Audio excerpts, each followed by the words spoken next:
Welcome back, Amiibros, to No More Heroes. In the last episode, we sifted through Travis's closet to find what would best be appropriate for his date tonight with Silvia. I mean, it's about time she gave him a chance. He's killed how many people just to have a shot with her? You'd think she'd be onto him by now. But nope. I mean, you want to talk about hard to get, or playing hard to get? Look no further than Silvia Christel. Oh, we're also taking on the rank 4 assassin of the UAA. Not that it means anything.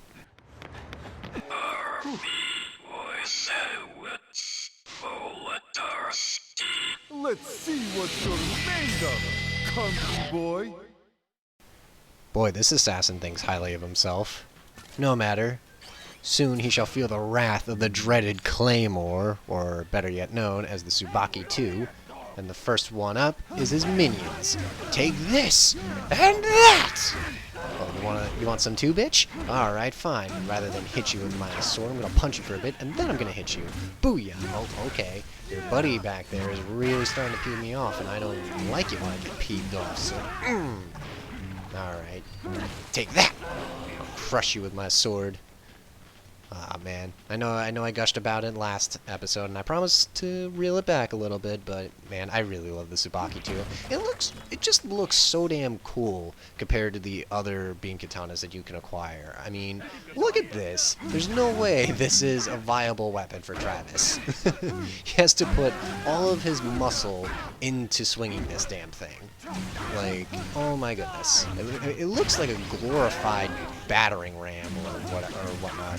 Not a battering ram, the fuck? It looks like a freaking baseball bat made of 4 lightsabers, you know what I mean? But I digress. Anyway, booyah! Squish that guy until he was nothing but paste. Yeah, fuck you. I'm about to ruin you just like I ruined your friend with a belly-to-belly suplex, bitch! And ooh! I mean, that guy got lucky. You know, all he got killed was by the pointy end at the end of the beam katana, not the 4-sided one. Granted, this thing's pretty wide, I'd imagine, so you're feeling that entire thing go through your body. Ugh. Meanwhile, these gun mooks are really starting to freaking annoy me. That's the thing about this game, is that sometimes the lock-on is not your friend. You want to lock on to the correct enemy, and it'll just assume you're locking on to the enemy behind you. And it's like, no, I don't want to do that. Let me focus on the guy that's shooting at me. Or, you know, he takes priority right now. You know, it's not. I kind of wish you could just switch targets like every other 3D action game. You know, for some reason, you can't do that in this game. In order to switch, you need to release the lock-on button, move further away from the opponent that the game wants you to lock onto, and then hope to God you can lock on to the guy that's giving you trouble. Yeah, just by that explanation, it sounds very, very clunky, and I don't understand why it had to be implemented that way. I mean, earlier games, they perfected the lock-on system perfectly, or other 3D games did it just fine, and I guess with this game, Suda was like, yeah, we'll put it in a half-hearted system, you know what I mean? And it's not too bad that it's a deal breaker, but it can get a little annoying at times. I mean, you just saw how hard it was for me to keep a lock on to the guy that was shooting at me. But yeah, it is what it is. Anyway, let's have a slice of pizza before we go on the subway. Never ride a subway on an empty stomach. Then again, never ride a subway without wearing a shirt. Those places are filthy. I mean, granted, this year they actually cleaned the subway for once, but yeah. Anyway, time for a snooze. Killing people makes me tired. And it's a lovely transition into Travis's inner psyche, or what he dreams about anyway, and apparently he dreams about 2D shooters, pure white giant Glastonbury. And these are the controls. Oh, now I'll explain them. So this is a nice change of pace from other levels that we've had thus far. We have a 2D shooter, where you move around with the control stick, you press the A button to shoot, you swing your sword with the B button, and then for your special attack, you will use the X button. To utilize your special attack, you will need to build up the meter. How do you do that? Well, that's what your sword is for. Anytime an enemy fires a blast at you, you use your sword to either absorb the attack, well, I assume that's what's happening anyway, and once you do that, you will build up the special meter. Once you fill it all the way up, press the X button, and it'll do the rest. Yeah, it's kind of a weird change of pace, and wow, I just died right there. Alright, take two.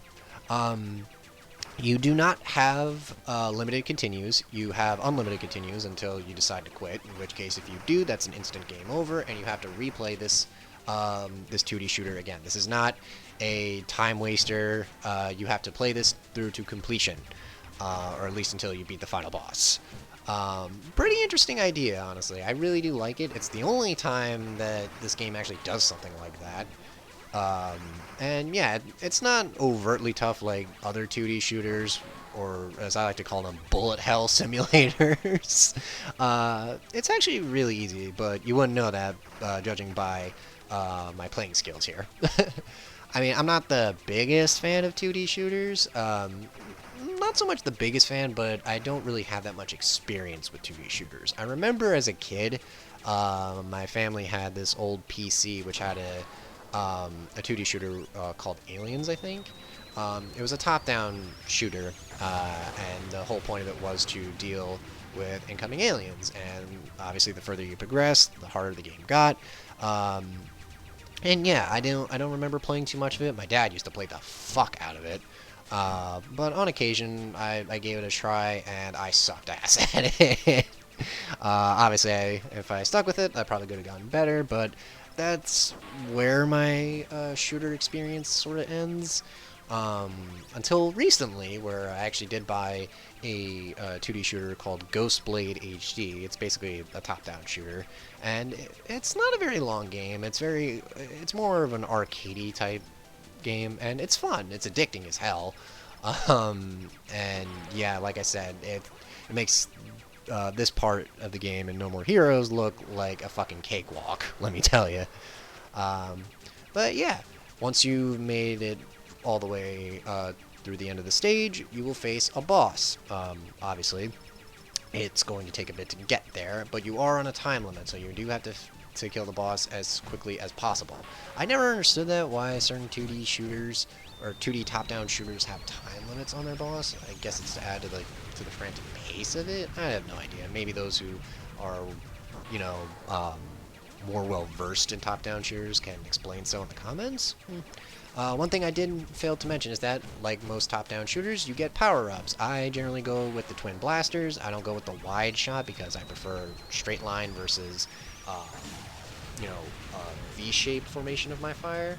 But that's just me. The way to destroy this boss is to utilize your special move, because that will prevent the boss, the cross in a pot, I mean that's what it looks like to me anyway, that'll prevent the boss from unleashing a crap ton of bullets on you and give you a room to breathe. You don't really have anything to worry about because again you have unlimited continues despite having like 3 lives. I don't understand why there continues in the first place if, you know, death is literally a slap on the wrist, but hey, it is what it is. After that, that's it. You know, really, it's a nice little distraction. Nice change of pace based off of, you know, what we've done so far, especially after making our way to Let's Shake. The things Travis dreams about, I swear. You're like a little sheep sometimes. But hey, it got you through a boring-ass subway ride, so there you go. You know, what do you do when you don't bring any electronics with you? You simply dream about being in a video game. But enough of that. Let's not waste any more time and get on our date with Silvia after collecting this nice little trading card. Silvia awaits, Travis. Speak of the devil. Come on. You can do this. You're almost to the next ranked fight. Winners proceed to the 4th rank. Losers will also proceed to the 8th circle of hell. But you and I, Travis, we are going to paradise together. Take me by the hand and show me a world of drama and passion, one that I have never known before. But be sure to hit the bathroom first. As soon as you are ready, come for me. Don't leave me waiting. Today, little Silvia has done herself up quite well, I must say.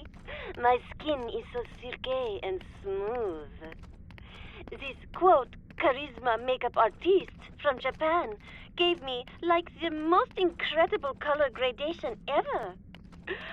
I really hate how she says, dondaki, like some stupid bimbo.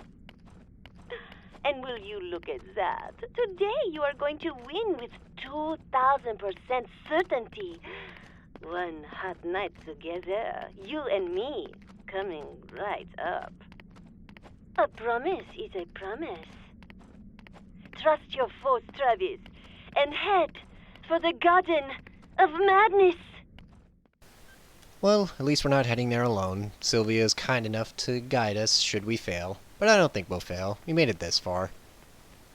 Just gotta believe in ourselves. Anyway, there's a save point right there like always, and a trading card, assuming I can line up the camera correctly. Trading card number 34. I collected them out of order. This is all wrong. How will I ever move on?